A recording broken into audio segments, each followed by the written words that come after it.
નવસારીના ઉપરવાસમાં વરસાદ બાદ પૂરની સ્થિતિ સર્જાયા બાદ તબાહી સર્જાઈ છે। પૂરના પાણીમાં લોકોએ જીવ તો બચાવી લીધા, પરંતુ જમીનનું ધોવાણ થતા રાતા પાણીએ રોવાનો વારો આવ્યો છે। 5500 હેક્ટર જમીનમાં આવેલા ઝીંગાના તળાવ આવેલા હોવાથી મુશ્કેલી સર્જાઈ છે।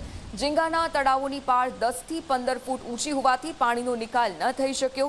ઝીંગા તળાવને કારણે અંબિકાના પૂરના પાણી લોકોના ઘરો અને ખેતરોમાં પાણી ભરાઈ ગયા છે। જોકે જળભરાવના કારણે અનેક એવા ગામો છે કે જ્યાં આગેવાનો અને મહિલાઓએ કલેક્ટર કચેરીએ રજૂઆત પણ કરી અને કચેરીએ રજૂઆત કરવાની સાથે સાથે પાણીના નિકાલ માટે નડતરરૂપ ઝીંગા તળાવો તોડવાની સ્થાનિકોએ ખાસ માંગ ઉચ્ચારી છે।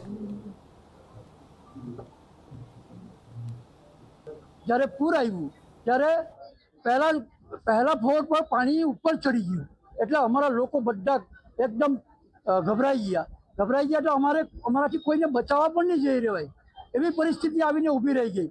જ્યારે અમારા ફર્સ્ટ ફ્લોર પર પાણી આવ્યું ત્યારે હું પણ એટલો ડરી ગયો હતો કે અમે જીવશું કે નહીં જીવશું એવી પરિસ્થિતિ અમારી આવીને મુકાઈ ગઈ।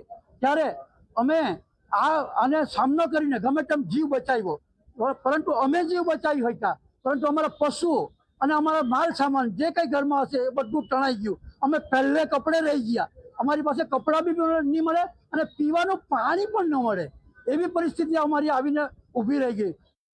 આ લોકોની મુખ્યત્વે માંગણી એ છે કે ગામમાં જેટલા પણ ગેરકાયદેસર ઝીંગા તળાવ છે એની વિરુદ્ધ કાર્યવાહી કરવામાં આવે અને જે પણ કાયદેસર ઝીંગા તળાવ છે એટલે પરવાનગી જેમાં અપાયેલી હોય એમાં એરિયાનું સર્વે કરવામાં આવે અને એ પણ વરસાદના પાણીના નિકાલમાં અગર નડતરરૂપ થતા હોય તો એમના વિરુદ્ધ પણ કાર્યવાહી કરવામાં આવે।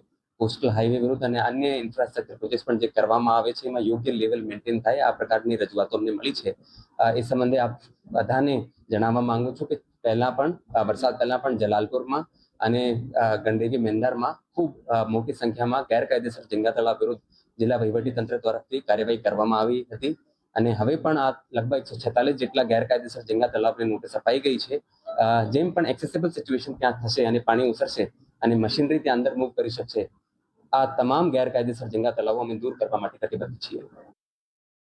પૂરગ્રસ્ત એરિયામાં બંધાવા જોઈએ અને બંધાયા છે તો શા માટે, અને લીગલ છે કે ઇલીગલ, અને લીગલની સાથે કેટલા ઇલીગલ છે એની કોઈ ગણતરી જ નથી સરકાર પાસે।